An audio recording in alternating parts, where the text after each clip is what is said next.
Hello everyone, I am Sanjeev Gupta from civil department in Bharati College. तो आज का जो हमारा सब्जेक्ट है वो है क्यूएससी, ठीक है। और जो टॉपिक है वो है क्वांटिटी सर्वे। तो क्यूएससी क्या है? Quantity survey and cost evaluation, ठीक है।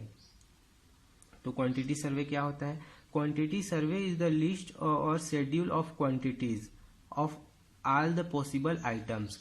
मतलब लिस्ट और शेड्यूल हमारे कंस्ट्रक्शन काम में जो सामान यूज होने वाला है उनका लिस्ट और काम करने का शेड्यूल, ठीक।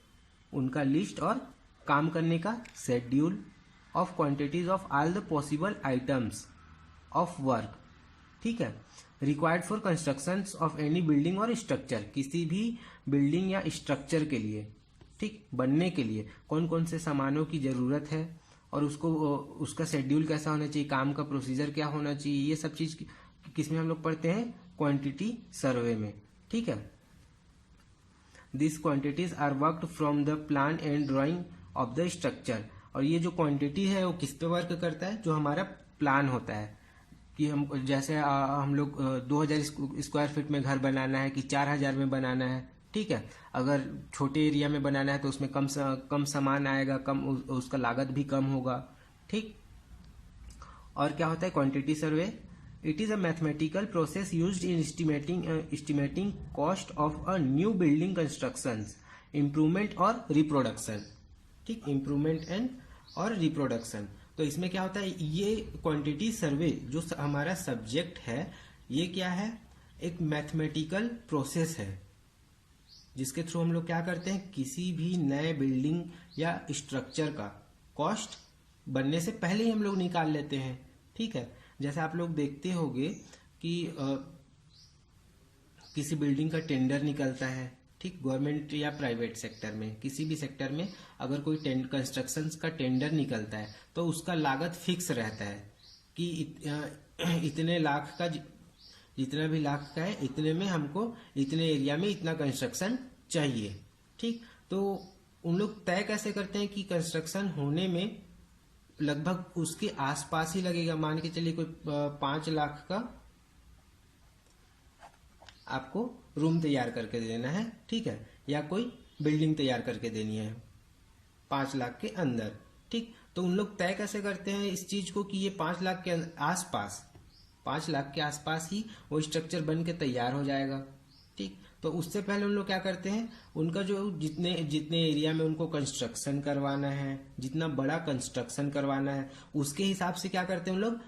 मैथमेटिकल प्रोसेस के थ्रू उन लोग उसका पहले ही क्या कर लेते हैं? कॉस्ट कैलकुलेट कर लेते हैं कि उसमें सामान कितना लगेगा, कौन कौन से सामान लगेंगे, ठीक है, और आपका कितने दिन में कंप्लीट होगा।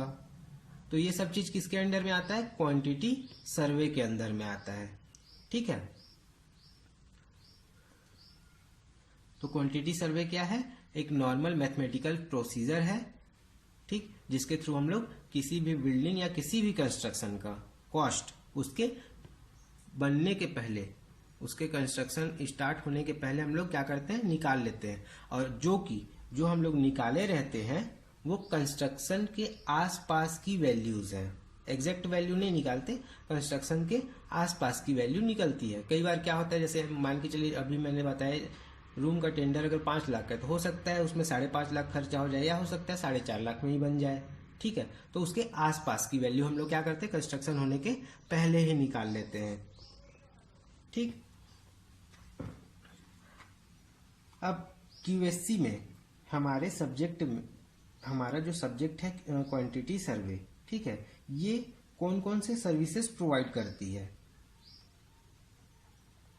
Services provided by a quantity surveyor में इंक्लूड। जैसे मैं किसी से अपने बिल्डिंग का कॉस्ट कैलकुलेट करवा रहा हूँ, ठीक, तो क्या होगा? क्वांटिटी सर्वेयर होगा। अगर मैं किसी की बिल्डिंग का कॉस्ट कैलकुलेट कर रहा हूँ, ठीक है, तो मैं उस जगह में क्या रहूंगा? क्वांटिटी सर्वेयर रहूंगा। तो मेरे द्वारा सामने वाले को कौन कौन से सर्विसेज दी जाएंगी। ठीक, तो उसमें पहला क्या होगा, cost planning,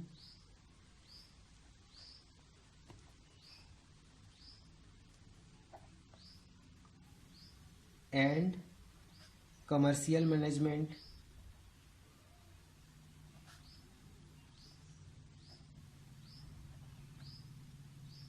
during the entire life cycle of the project from inception to completion। ठीक है, इसमें हम लोग को क्वांटिटी सर्वेयर कौन से सर्विसेज प्रोवाइड करवाएगा। सबसे पहला कॉस्ट प्लानिंग, मतलब आपका काम स्टार्ट होने से लेके खत्म होने तक के बीच में आपका कितना लागत लगेगा, इस चीज को कैलकुलेट करके वो आपको बताएगा। ठीक है, ये हो गया फर्स्ट। दूसरा क्या होगा, value engineering. Value engineering it means जैसे हम लोग कोई भी कंस्ट्रक्शन काम स्टार्ट कर रहे हैं, ठीक, तो उसका एक शेड्यूल होता है, वर्क शेड्यूल होता है। ठीक, वर्क शेड्यूल होता है, बनाने का तरीका होता है, तो ये सब चीज हमको उनको समझाना पड़ेगा। इट मीन्स अगर मान लेते हैं कोई, आप इंजीनियर हो, आपको किसी ने हायर किया है अपने घर के डिजाइन प्लान करने के लिए। ठीक है, तो आपको हायर किया है क्वांटिटी सर्वेयर के रूप में। तो आप जब उनके पास जाओगे तो सबसे पहला आप क्या सर्विस दोगे उनको, cost planning and commercial management. ठीक है, ड्यूरिंग द एंटायर वर्क, मतलब काम स्टार्ट होने से एंड होने तक कितना लागत लग सकता है, उसमें क्या क्या काम करना पड़ सकता है, इन सब चीजों की जानकारी प्रोवाइड करवाना पड़ेगा। ठीक है, पहला सर्विस तो वही था। दूसरा है वैल्यू इंजीनियरिंग का मतलब आप उसको शेड्यूल समझाओगे कि इतना से इतना तक पहले काम होगा, फिर उसके बाद दूसरा काम स्टार्ट होगा। ठीक, तो ये क्या वैल्यू इंजीनियरिंग, इट मीन्स आपको सही तरीके को बताना है कंस्ट्रक्शन के शेड्यूल के साथ। थर्ड क्या होगा, risk management and calculation.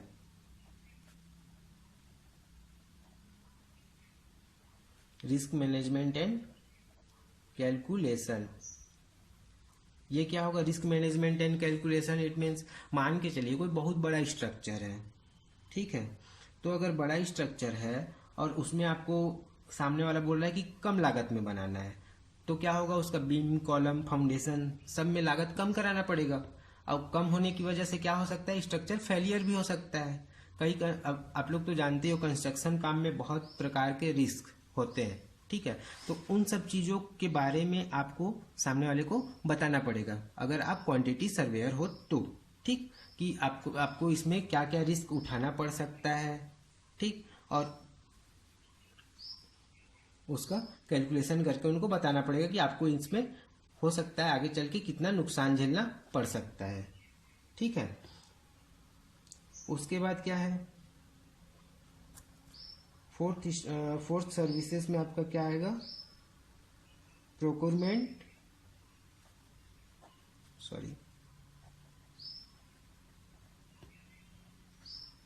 Advice and assist during the tendering procedure. अगर आप किसी का क्वांटिटी सर्वेयर हो, ठीक है, तो आप उसको ये बताओगे कि आप किस प्रकार से आप टेंडर निकाल सकते हैं, टेंडर में आप कितना लागत शो करिए। ठीक, और आपका जो काम है वो कितने दिन में कंप्लीट हो सकता है, ये सब चीज आपको उनको समझाना पड़ेगा। जैसे गवर्नमेंट ही निकालती है कोई भी टेंडर या प्राइवेट सेक्टर से कोई टेंडर निकलता है, तो उसमें क्या रहता है, उसमें दिया रहता है कि आपका अमाउंट फिक्स रहता है कि इसके अंदर आपको बना के देना पड़ेगा, उसमें टाइम ड्यूरेशन फिक्स रहता है कि आपको इतने दिन में, इतने महीने में हमारा कंस्ट्रक्शन काम आपको करके पूरा करके देना होगा। अगर इतने दिन में कंप्लीट नहीं होता है तो आपका क्या होगा, पैसा रोक दिया जाएगा। ठीक है, और आपको पैसा कैसे देना है, काम स्टार्ट होने से पहले एडवांस आपको देना है या काम पूरा कंप्लीट होने के बाद एक साथ देना है। ठीक है, ये सब चीज आपको उनको समझाना पड़ेगा प्रोक्योरमेंट एडवाइस में। ठीक, अब उसके बाद क्या होगा, जो फिफ्थ सर्विस होगा वो क्या होगा, commercial management and contract administration. Commercial management. अब वहाँ के लोकेशन के हिसाब से आप उसको बता सकते हो कि आप जैसे आप जिस जगह में कंस्ट्रक्शन काम स्टार्ट करवा रहे हो, ठीक, उस जगह से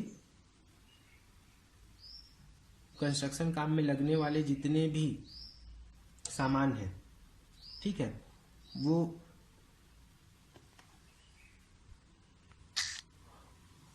जो सामान है उसका ट्रांसपोर्टेशन का खर्चा, ठीक है, अगर रोड अच्छा है तो और अच्छी बात है, अगर उनका लोकेशन अगर अच्छे जगह पे है तो ट्रांसपोर्टेशन का खर्चा कम होगा, ठीक है, इजली सामान अवेलेबल हो जाएगा, तो आपका कॉस्ट कितना कम पड़ेगा, ठीक।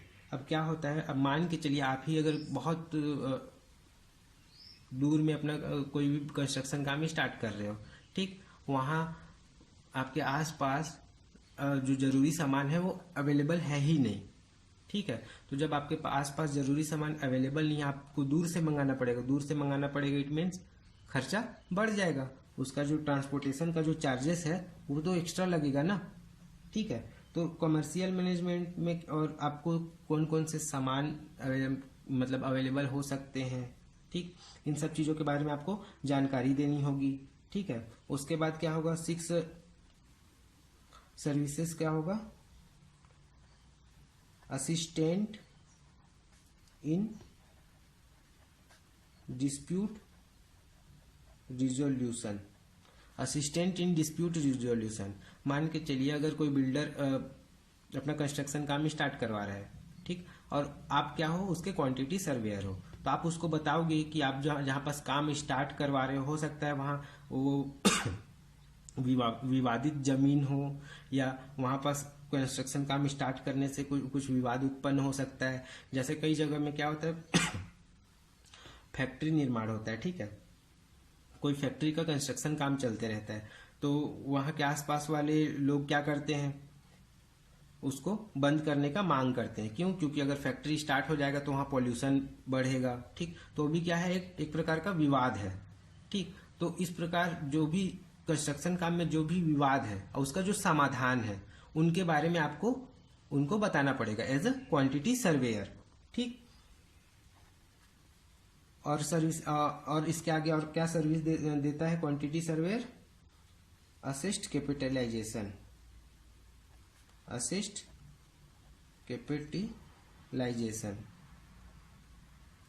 इसमें क्या होगा, आप उनको बताएंगे कि आप जो काम करवा रहे हो, ठीक, वो कितने कम से कम रेट में हो सकता है, ठीक।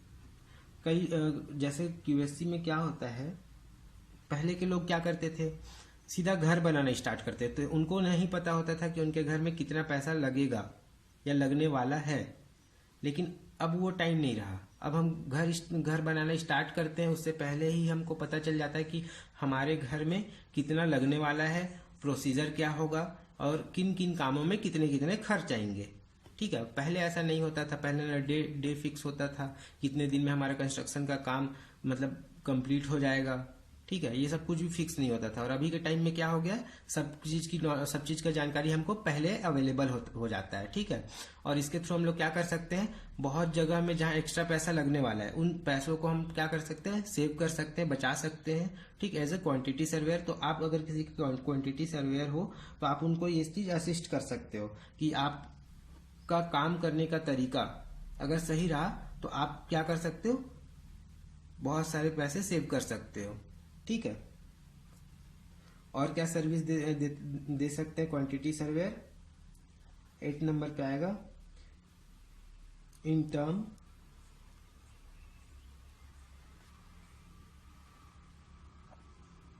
Payment assessment. इसमें क्या होता है, जैसे ज्यादातर गवर्नमेंट सेक्टर में काम स्टार्ट होता है, काम बनता है, काम स्टार्ट होता है, ठीक है, और काम जैसे जैसे कंप्लीट होते जाता है तो उसके बाद क्या होता है, बिल पास होता है। तो पहले एडवांस के रूप में आपको कुछ अमाउंट मिल जाता है, उसके बाद जब आपका काम कंप्लीट करते हो, बिल बनाते हो, उस बिल को क्या करवाना पड़ता है, हमको पास करवाना पड़ता है, ठीक। उसके बाद क्या होता है, आपके काम का पैसा आपको मिलता है। तो ये सब चीज आप बता सकते हो कि अगर एक क्वांटिटी सर्वेयर दूसरे को क्या बताता है कि अगर आप कोई टेंडर मतलब कोई काम स्टार्ट कर रहे हो तो आप टेंडर में कौन कौन सी पॉइंट को नोट कर सकते हो। कि हो सकता है आपको डर हो कि अगर मैं पहले पैसा दे दिया तो काम के बीच में छोड़ के जा सकता है, तो आप उसको प्रोसीजर बता सकते हो कि आपका आधा पैसा काम के पहले और आधा पैसा काम के बाद दे दिया जाएगा, या इंस्टॉलमेंट में आपको दिया जाएगा, ठीक है, या पूरा काम कंप्लीट होने के बाद आपको दिया जाएगा। ठीक, तो पेमेंट का मेथड आप उसको बता सकते हो, उसको तरीके बता सकते हो। ठीक, और एज ए क्वांटिटी सर्वेयर और क्या सर्विस प्रोवाइड करवा सकते हैं, cost management process, cost management process. अब इसमें देखे होंगे कि पहले के लोग जो घर बनाते थे उसमें क्या करते थे, नॉर्मली आपका जो स्ट्रक्चर है, ठीक है, कॉलम बीम, उसके साथ ही उन लोग दीवार जोड़ना स्टार्ट कर देते थे। ठीक है, वॉल बनाना स्टार्ट कर देते थे। उसमें क्या होता था, हमारा स्ट्रक्चर कमजोर भी होता था और उसके साथ साथ कॉस्ट भी ज्यादा आता था। ठीक है, तो और लेकिन अभी मैक्सिमम कंस्ट्रक्शन साइट में क्या होता है, जो बड़े बड़े कंस्ट्रक्शन रहते हैं उसका पहले स्ट्रक्चर पूरा तैयार किया जाता है, उसके बाद उसमें वॉल बनाया जाता है। ठीक, तो स्ट्रक्चर स्टार्ट हो जाता है, स्ट्रक्चर ऐसे ही बन जाता है, मतलब आपका 60% काम कंप्लीट हो गया, अब सिर्फ आपको वॉल का काम करना है। ठीक, तो उसको आप ये बता सकते हो कि अगर इस तरीके से आप काम करोगे, ठीक है, तो इसमें क्या होगा, आपका बचत होगा, आप अपने पैसे बचा सकते हो। ठीक है, तो ये सब चीज आपको उनको समझाना हो पड़ेगा as a quantity surveyor, cost management. आप पैसे कैसे कहाँ कहाँ पास कितने लिमिटेशन में खर्च करना है आपको, ठीक है, कहाँ पास ज्यादा पैसे खर्च करने, कहाँ पास कम पैसे खर्च करने पड़ेंगे, इन सब चीजों की जानकारी देनी होगी। ठीक है, इसके बाद क्या होगा और क्या सर्विस प्रोवाइड करवाता है एक quantity surveyor, claim the extra cost of the design variation. अब मान के चलिए आपका काम स्टार्ट हो गया है लेकिन आपको डिजाइन चेंज करवाना है। अगर कोई बिल्डर है और आप क्वांटिटी सर्वेयर हो, ठीक है, बिल्डर काम मतलब काम स्टार्ट होने के बाद अगर अनुमान लगाते हैं कि उनका काम जो है वो 50 लाख का है, ठीक, 50 लाख का उनका काम है, तो आपको उनको ये भी बताना पड़ेगा कि ये तो उसके आसपास है, लेकिन हो सकता है कि आप अगर उसको और अच्छा बनवाना चाहते हो तो इसमें हो सकता है कि आपको 10 लाख रुपए और ज्यादा एक्स्ट्रा लग सकता है। ठीक, या अगर अच्छा मतलब उसको काम चलाऊ बनाना है तो इसमें और कम भी हो सकता है। ठीक है, या काम कंप्लीट होने के बाद हो सकता है कि उसमें एक्स्ट्रा खर्च हो। मैक्सिमम जगह में क्या होता है, कोई भी सरकारी जो टेंडर रहता है, ठीक, और जो बिल्डिंग्स रहती हैं, अगर बड़े बड़े कंस्ट्रक्शन है उसमें तो मैक्सिमम ये होता है कि जितने का कॉस्ट, जितने का टेंडर मिला रहता है, ठीक है, उससे ज्यादा अमाउंट खर्च होते हैं बनने के बाद। ठीक है, तो उसका जो ज्यादा अमाउंट खर्च हुआ है वो क्या करता है, ठेकेदार करता है पहले, उसके बाद जितना टेंडर में अमाउंट उतना तो मिल गया, लेकिन जो एक्स्ट्रा अमाउंट लगा है जो कि ठेकेदार लगाया है, ठीक, वो तो लेके ही रहेगा। क्या करेगा, वो लेके रहेगा। तो उस एक्स्ट्रा अमाउंट को आप क्लेम कैसे कर सकते हो, उस एक्स्ट्रा अमाउंट के लिए आप कौन कौन से तरीके उस एक्स्ट्रा अमाउंट को निकलवाने के लिए लगा सकते हो। ठीक है, ये सब चीज आपको एक्सप्लेन करना पड़ेगा एज अ क्वांटिटी सर्वेयर। ठीक, तो इतने सारे सर्विसेज हैं जो एक क्वांटिटी सर्वेयर प्रोवाइड करवाता है, ठीक, किसी भी ठेकेदार को, अगर वो क्वांटिटी सर्वेयर है तो। ठीक, थैंक यू।